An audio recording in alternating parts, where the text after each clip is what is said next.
Hello viewers, आज हम सीखेंगे दशमलव का गुणा।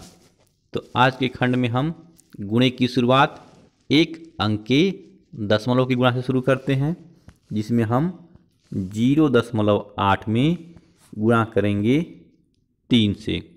तो 3 से गुणा करने के लिए आवश्यक है कि हमें 3 का टेबल या 3 का पहाड़ा याद हो। तो हम सुविधा के लिए बगल में यहाँ 3 का पहाड़ा या 3 का टेबल ले लेते हैं। और सबसे पहले हम, जैसे कि आप सामान्य गुणा में करते हैं, इस 3 से 8 में गुणा करेंगे, यानी कि 3 का पहाड़ा 8 बार पढ़ेंगे। तो 3 का पहाड़ा 8 बार पढ़ते हैं। 3 एकम 3, 3 दूनी 6, 3 तिरिके 9, 3 चौके 12, 3 पचे 15, 3 छके 18, 3 सत्ते 21, 3 अट्ठे 24। तो 3 का पहाड़ा 8 बार पढ़ने के बाद क्या आया? 24। तो इस 24 को हम यहाँ लिख देते हैं। अब चूंकि यहाँ हमारा 0 है और 0 के बाद कोई प्राकृत संख्या नहीं है, तो अब हम चाहें तो गुणा ना करें तो भी हमारा उत्तर सही होगा। तो अब चूंकि दशमलव देखना है, यहाँ दशमलव के बाद एक अंक है, तो वैसे ही हम यहाँ नीचे उत्तर माला में अपने इकाई से एक अंक के बाद दशमलव को लगा देंगे। तो इस प्रकार 0.8 में 3 से गुणा करने के बाद हमारा उत्तर क्या आया? 2.4। आइए एक और उदाहरण देखते हैं। अब हम 0.7 में गुणा करेंगे 8 से। तो ठीक वैसे ही 8 का पहाड़ा हम पढ़ेंगे 7 बार। तो यहाँ सुविधा के लिए हम 8 का टेबल ले लेते हैं और अब हम 8 का पहाड़ा 7 बार पढ़ेंगे। तो शुरू करते हैं। 8 एकम 8, 8 दूनी 16, 8 तिरिके 24, 8 चौके 32, 8 पचे 40, 8 छके 48, 8 सत्ते 56। तो 8 का पहाड़ा 7 बार पढ़ने के बाद क्या आया? 56। तो इस 56 को हम यहाँ लिख देते हैं। और चूंकि यहाँ भी 0 के बाद कोई संख्या नहीं है, तो हम 0 से 8 में गुणा नहीं करेंगे। और चूंकि यहाँ जो है दशमलव के बाद यहाँ भी एक अंक है, तो हम इकाई से एक अंक के बाद दशमलव लगा देते हैं, यानी कि 5 और 6 के बीच में। तो इस प्रकार 0.7 में 8 से गुणा करने के बाद हमारा उत्तर क्या आएगा? 5.6। आइए एक दूसरी संख्या लेते हैं। अब हमने संख्या ली 9 और इसमें हम गुणा करेंगे 0.5 से। इसमें आप देख रहे होंगे कि दशमलव नीचे वाली संख्या में लगा हुआ है, तो उससे कोई फर्क नहीं पड़ता है। हमें क्या करना है? सबसे पहले इस 5 से पहले 9 में गुणा करना है, यानी कि 5 का पहाड़ा 9 बार पढ़ना है। तो 5 का पहाड़ा 9 बार पढ़ने के लिए हम क्या करेंगे? 5 का टेबल ले लेते हैं और फिर हम 5 का पहाड़ा 9 बार पढ़ते हैं। तो शुरू करते हैं।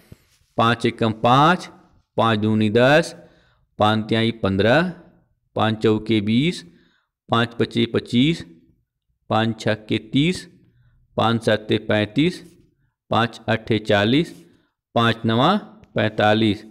तो 5 का पहाड़ा 9 बार पढ़ने पर क्या आया? 45। तो इस 45 को हम यहाँ उत्तर माला में लिख देते हैं।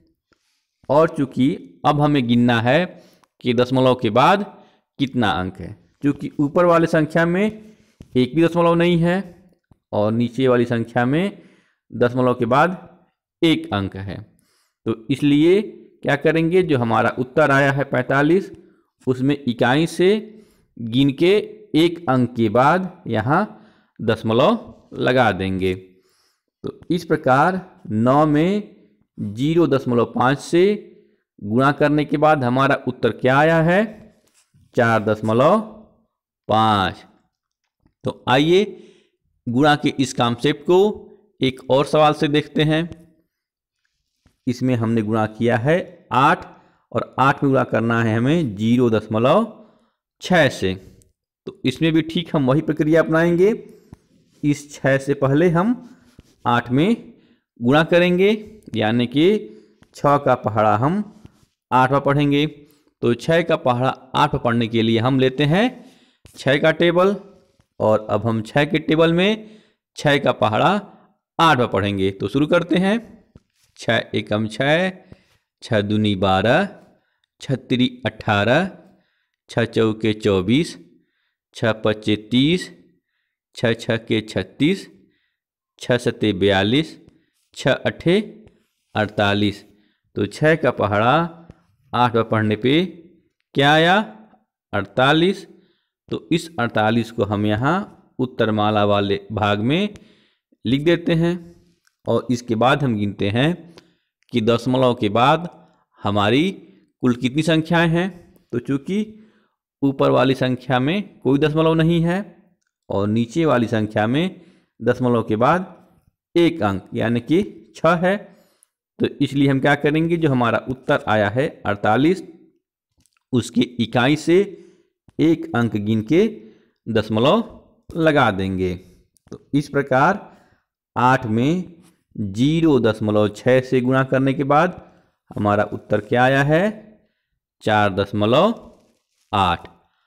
आइए अब एक ऐसी संख्या लेते हैं जिसमें ऊपर भी दशमलव हो और नीचे भी दशमलव हो, और उसके बाद गुणा करके देखते हैं।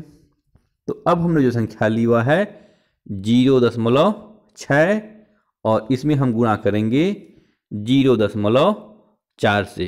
तो आप देख रहे होंगे कि इसमें जो है ऊपर और नीचे दोनों ही संख्याओं में दशमलव है, लेकिन उस दशमलव से हमें अभी घबराना नहीं है। हमें क्या करना है, सबसे पहले जो हमारा इकाई का अंक नीचे का है 4, उससे 6 में गुणा करना है, यानी कि 4 का पहाड़ा हमें 6 बार पढ़ना है।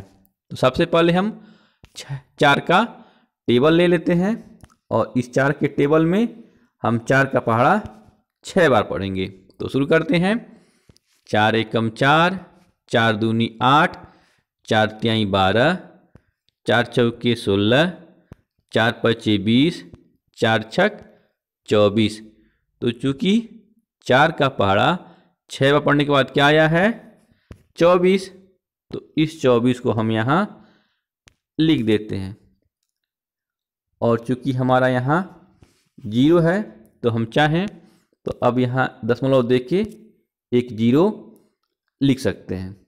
अब आपके मन में ये प्रश्न हो रहा होगा कि मैंने यहाँ 2 अंक के बाद दशमलव क्यों दिया?